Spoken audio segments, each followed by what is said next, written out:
सतगुरु की साजी निभाजी प्यारी साज संगत जी, प्यार और सत्कार से कहना धन निरंकार जी।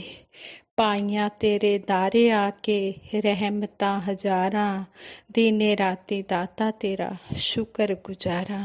हम सतगुरु निरंकार दातार का हर पल शुक्राना करते हैं, जिनकी अपार कृपा से हमें जीवन जीने का लक्ष्य मालूम हुआ है।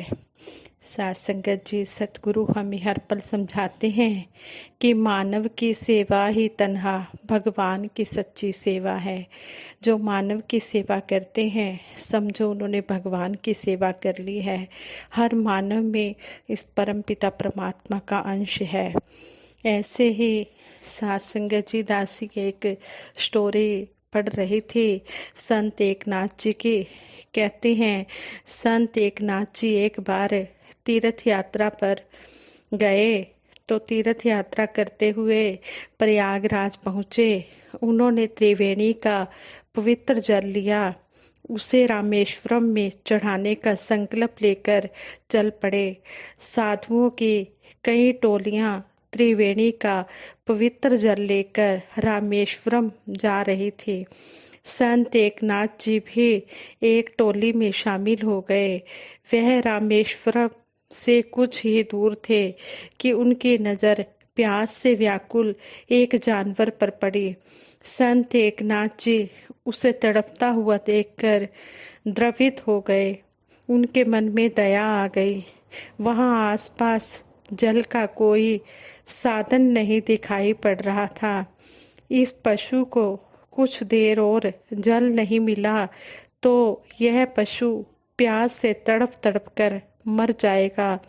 ऐसा सोचकर संत एकनाथ जी जल्दी से उसके समीप गए और अपने साथ लाया त्रिवेणी का जल उस जानवर को पिला दिया। जल पीने के कुछ देर बाद जानवर बिल्कुल स्वस्थ हो गया और हरी हरी घास खाने लगा। यह देखकर संतों की टोली में से एक संत बोला, एकनाथ जी, आप तो बड़े विद्वान संत समझे जाते हैं, लेकिन इस समय तो आप जैसा महामूर्ख शायद ही कोई हो। इतने कष्ट और इतने अथक प्रयास से आप त्रिवेणी का पवित्र जल रामेश्वरम के मंदिर में चढ़ाने के लिए लाए और उसे मंदिर में चढ़ाने की बजाय आपने एक जानवर को पिलाकर व्यर्थ कर दिया। आप मंदिर में जल चढ़ाने से वंचित रह गए। संत की बात सुनकर संत एकनाथ जी बड़ी विनम्रता से मुस्कुराए और बोले, ईश्वर तो सभी प्राणियों जीवों में व्यापक है। सारे संसार में ईश्वर का ही स्वरूप विराजमान है।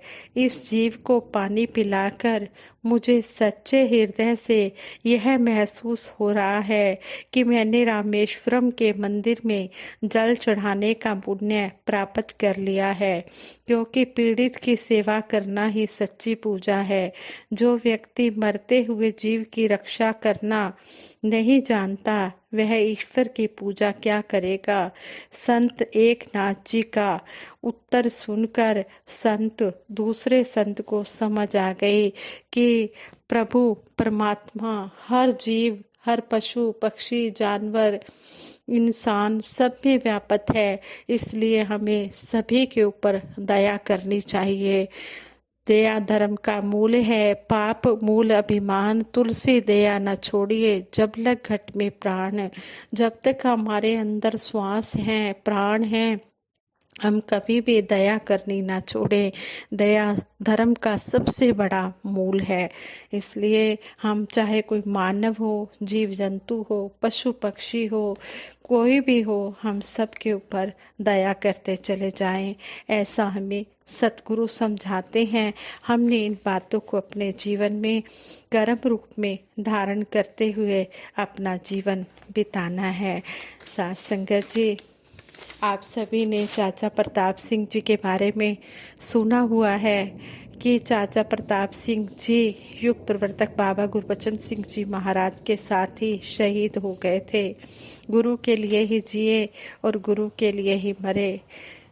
सास संगत जी, उनके बारे में कुछ बातें दासी, उनकी कुछ यादें आप जी के चरणों में शेयर करेगी। ये जो यादें हैं, ये हमारे उप मुख्य शिक्षक संत निरंकारी सेवा दल के महात्मा आदरणीय महात्मा हरभजन सिंह कोहली जी ने लिखे हैं। उन्होंने बताया है कि आमतौर पर लोग उस मनुष्य की ही तारीफ करते हैं जो शरीर छोड़ गया हो, परंतु कुछ महानुभाव ऐसे होते हैं कि उनकी त्याग भावना, सेवा और गुरु भक्ति हर उस इंसान के हृदय में अपनी छाप छोड़ जाती है जो उनके कांटेक्ट में आए। ऐसी विभूतियों में से एक थे गुरु भगत और निर्भीक योद्धा मुक्त आत्मा वीर प्रताप सिंह जी, जिन्हें प्यार से सब चाचा जी के नाम से जानते हैं। सेवा, गुरु भक्ति, तप, त्याग और श्रद्धा तो कूट कूट कर भरी थी उनके जीवन में। दास शुरू से ही चाचा प्रताप सिंह जी की सेवाओं से परिचित है, परंतु उनके अधिक नजदीक रहने का सौभाग्य दास को तब प्राप्त हुआ जब वे 1964 में चंडीगढ़ 5-6 महीने तक रहे। चाचा जी सुबह 5 बजे ही सभी सेवादारों को भवन पर इकट्ठा कर लेते थे। तब सेक्टर 15 में संत निरंकारी सत्संग भवन नया नया ही बना था। सतगुरु प्रार्थना के साथ वे दृढ़ता और विश्वास भरे वचन कहते और फिर स्वयं झाड़ू पोछा लेकर भवन की सफाई में जुट जाते। हम उन्हें कहते कि आप हमें आदेश दें, सेवा तो दास व अन्य सेवादार तुरंत कर देंगे, लेकिन वे कहते हर एक को अपने शरीर और मन को स्वस्थ व मजबूत रखने के लिए अपने हाथों से सेवा करनी चाहिए। स्वभाव बनाएं कि लगातार गुरु व संगतों की हृदय से सेवा होती रहे। यह कहकर वे स्वयं एक टी आकार के लकड़ी के स्टैंड पर गीली बोरी या टाट डालकर भवन की सफाई में लग जाते। उनके साथ जो 25-30 सेवादार होते, वे भी झाड़ू लगाते, शीशे साफ करते, दीवारें आदि साफ करते। 1-2 घंटे में सारा काम करके फिर वे शारीरिक व्यायाम कराते और अपने मीठे और प्रभावशाली वचनों में गुरुमत की प्रेरणा देते। स्नान आदि से निपटकर नित्य प्रति सत्संग करते और फिर नाश्ते आदि से निपटकर वे अपनी शेष दिनचर्या में लग जाते। ना तो वे कभी थकते थे और ना ही कभी रुकते थे।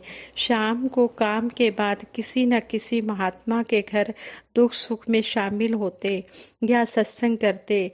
इनके लगातार वैसे ही कार्यक्रम से प्रेरित होकर दास को बहुत प्रोत्साहन मिला। स्योंवश दास को कुछ हद तक उनके पद चिन्हों का अनुकरण करने का सौभाग्य भी मिला। चाचा प्रताप सिंह जी एक बार दास को लेकर मोटरसाइकिल पर सवार होकर कंडा घाट रवाना हुए। चाचा जी का घुटना बंधा हुआ था, शायद कोई दुर्घटना घटी होगी। फरवरी का महीना था। वचन विलास करते पहाड़ी रास्ते से हम जा रहे थे। जैसे ही हम धर्मपुर के पास एक तीखा मोड़ ले रहे थे तो मोटरसाइकिल स्लिप हो गया, क्योंकि पहाड़ से पानी रिसने के कारण सड़क पर बर्फ जमी हुई थी। कोहरा जमा हुआ था। हम दोनों मोटरसाइकिल से बुरी तरह लुढ़क गए। 10-12 फीट घिसटते घिसटते चले गए। खूब रगड़े लगी और चोटें भी आई। पगड़ियां कहीं, हम कहीं और मोटरसाइकिल कहीं।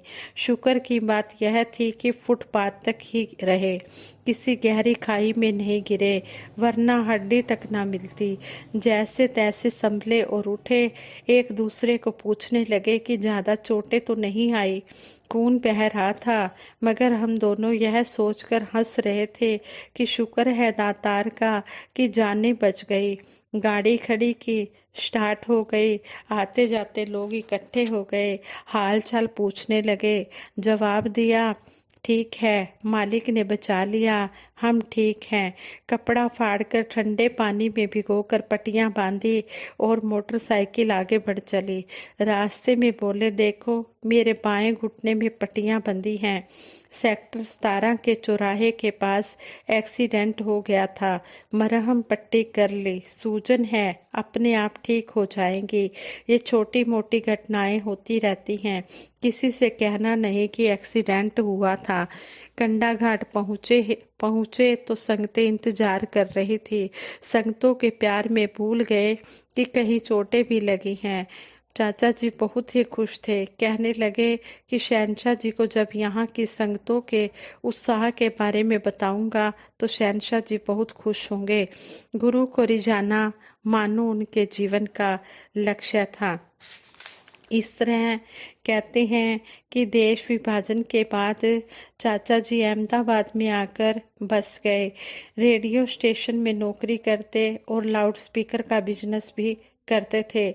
समय बीतता गया, आत्मा कचोटती रही कि वह कब आजाद होगी। इसी दौरान 1951 में युग पुरुष शहनशाह बाबा अवतार सिंह जी से कांटेक्ट हुआ। उनके सहनशील और दैवी व्यवहार से इतने प्रभावित हुए कि ब्रह्म ज्ञान की प्राप्ति कर ली। चाचा जी पूर्ण आजादी पाने की भावना भी पूर्ण हुई, साथ ही मानसिक शांति भी मिल गई, आत्मा को परमात्मा भी मिल गया। तब से चाचा जी एक अच्छे इंसान बनकर महात्मा वाला जीवन बिताने लगे।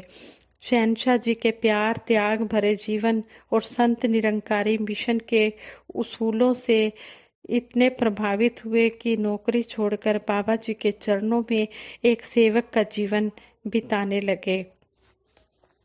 एक बार ऐसा निर्णय लिया गया कि सतगुरु को प्रकट करने, मिशन के प्रचार प्रसार हेतु ब्रह्म ज्ञान को जन जन तक पहुंचाने के लिए खुले प्रोग्राम रखे जाएं और कवियों गीतकारों को बुलवाकर जनता को आकर्षित किया जाए। मिशन की पहली कार्यकारिणी समिति के 7 सदस्यों और मोतीराम जी सर्राफ, कपिला जी आदि ने शहनशाह जी से आज्ञा लेकर लाल किला के सामने जैन मंदिर के निकट मैदान में एक खुला कार्यक्रम रखा। चाचा प्रताप सिंह जी और खुराना जी ने सभी सेवादारों को इकट्ठा करके पूरी व्यवस्था बनाई। बारी बारी सभी वक्ता बोलते गए। जनता भी काफी इकट्ठी हो गई। स्टेज पर श्री कपिला जी विराजमान थे। कवियों ने अच्छा रंग जमाया, लेकिन कोई भी खुलकर गुरु को प्रकट नहीं कर रहा था। कविता की समस्या थी, आओ दसिए दारू बीमारियां था। चाचा प्रताप सिंह जी ने कुछ कवियों को खुलकर बोलने के लिए कहा, परंतु कामयाबी न मिली। चाचा जी पवित्र संकल्पों के प्रति इतने दृढ़ थे कि अपने नेक इरादों की पूर्ति के लिए किसी भी लेवल तक जा सकते थे। उन्हें जब यह निश्चय हो जाता कि जो वे सोच रहे हैं वही सही है, तो फिर उसके लिए साम दाम दंड भेद आदि किसी भी नीति का सहारा लेने से चूकते नहीं थे। कभी सही बात कहने में संकोच कर रहे थे, इसलिए चाचा जी ने श्री जोगिंदर सिंह जी कमल को तैयार किया, जो उस समय सेवादार भी थे, कवि भी थे और नौजवान भी थे। मगर जो बात चाचा जी उनसे कहलवाना चाहते थे वे खुलकर कह नहीं पा रहे थे। तब चाचा जी उनके पीछे जाकर खड़े हो गए और छोटी सी कृपाण उनके पीठ के पीछे रख दी और कहने लगे कि कह निकलंक अवतार प्रकट है, आदि वरना यह कृपाण घोप दूंगा। कमल जी बहुत विनम्र स्वभाव के थे और शायरी में जो बात उनके उस्ताद नहीं कह रहे थे उसे कहने में वे घबरा रहे थे, मगर सच्चाई तो यह है, उसे कहने के लिए ही तो प्रोग्राम आयोजित किया गया था। इसलिए चाचा जी ने क्रांतिकारी नीति का प्रयोग किया। कृपाण की नोक महसूस हुई, तब कहीं कमल जी ने हिम्मत की और वह बंद खुलकर पड़ा कि निकलंक अवतार युग पुरुष शहनशाह बाबा अवतार सिंह जी के रूप में प्रकट हो गया है इस कलयुग में। सभी रोगों का, यहाँ तक कि मानसिक रोग का इलाज भी इसी के पास है। तालियों से संगतों ने इस कथन का स्वागत किया और कवि दरबार जम गया। बाद में सभी कवि सत्य और गुरु के पक्ष में खुलकर बोले। कार्यक्रम बहुत सक्सेसफुल रहा।